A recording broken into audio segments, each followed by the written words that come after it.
I'm just going to flick through the front pages for you on this Monday morning. Here's what we've got. We'll begin with the Daily Telegraph. Gary Lineker on most of them today. They're saying he's set to return to Match of the Day this weekend. BBC bosses described as backing down. The Express lead on the ongoing Lineker BBC row as well, and also features the Prime Minister's pledge to increase military spending by £5 billion. The Times says MI5 will help businesses fend off attacks from Chinese and Russian spies. And finally, the Star suggests a white Easter's imminent as a new polar blast is threatening to bring snow later this month. Just what we need. And we have a former editor of that very newspaper, Don Neeson, here with us this morning, and broadcaster and podcaster, Mr. Sean MacDonald. Don, we are in another junior doctor strike today. What's this one all about? Right, absolutely. Strike by junior doctors in England, 3-day strike kicking off today over a pay demand of 35%. Now, the average salary for a junior doctor in this country is just over £40,000. The BMA are claiming that junior doctors could make more money as coffee baristas. Meanwhile, Health Secretary Steve Barclay has said it's incredibly disappointing that the strike is going ahead.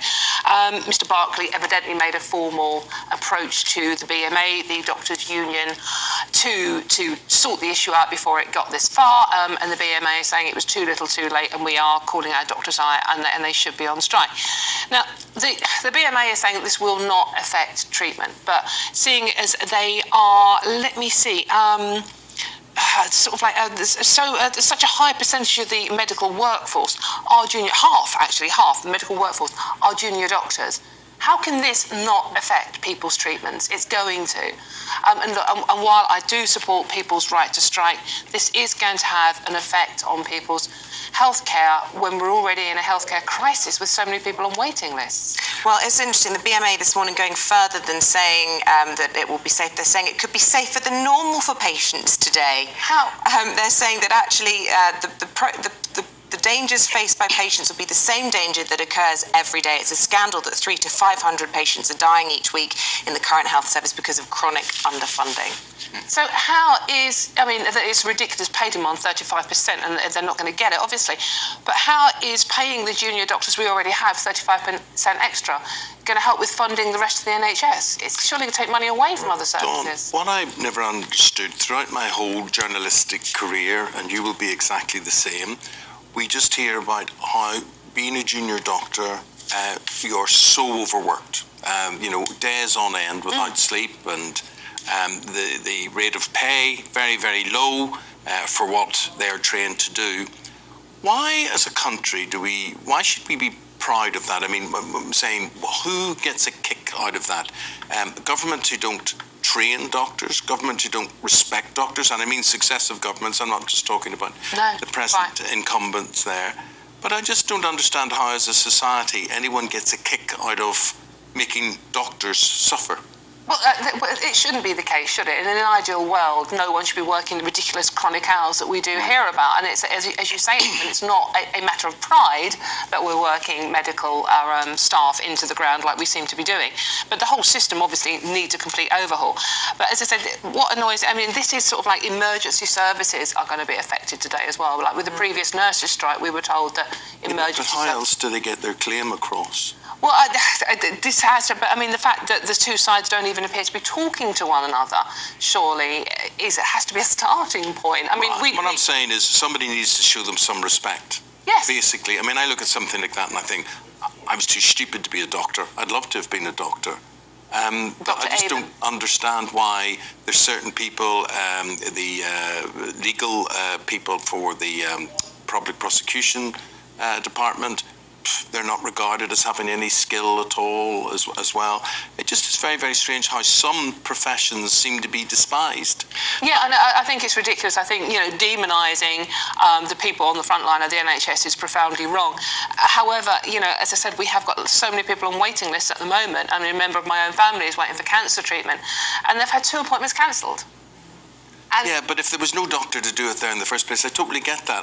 But I'm still think I respect their right to strike because they're driven to this. What else can they actually do? Sean, do you have an opinion? Yeah, I think with the government, I think they take advantage of the fact that being in the medical profession is a vocation. People dedicate a lot of time. They don't. Same with teachers. Yeah, and they don't do it purely to make money. They do it because they're driven to do that. It's this innate desire for them, and they will tolerate a lot of things. They maybe think, well, I have to pay my dues.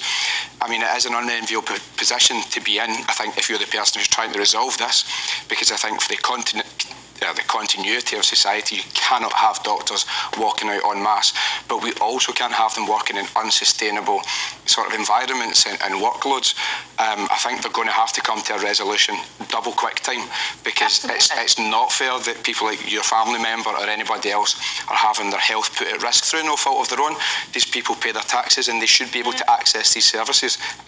They better get it resolved. I've said it before and I will say it again. I just think the short-term nature of politics and the NHS being in the hands of politicians is just a disaster and not sustainable. I think that you have to have a long-term vision, and everybody can see that the NHS is creaking, and I don't see any obvious solutions imminent. Sean, can we go to Scottish independence? This is a topic that I know that our viewers are very interested in. It's in The Guardian this morning. A fresh vote could be years away on independence. Yeah, this is Kate Forbes. She is seeking to be Scotland's youngest ever First Minister. She's actually courted a wee bit of controversy because she's kind of centre-right. She's expressed her religious perspectives or opinions and how she thinks they would correspond with her as First Minister. But she has taken a very interesting angle in this today. She's saying that she thinks it could be years before a fresh independence vote, because it's important to actually win over unionist voters and to not take the sort of route that the other candidate, Hamza Yousaf, is sort of proposing, that the next general election could in fact be a de facto referendum, or to call a sort of snap referendum to try and gauge support. I actually think, while this may not seem palatable to any SNP supporters or independence supporters, I think actually in the long term, for what they're looking to achieve, it is better. I'm Scottish. I was actually living in Spain at the time of the referendum, but I was immersed in it, and what I did notice is it's a very emotive subject, and it was divisive. People were pulling in two different ways, and I remember after the referendum result, I think it was 18th of September 2014, thinking it's very important that instead of two dogs on one rope trying to run in two opposite directions, that we could actually try and be collaborative. The older I get, I realise politics has to be collaborative. There has to be some sort of compromise. And I think what she's suggesting, and she's saying, let's actually focus on growing the economy. Let's maybe stop picking fights with Westminster.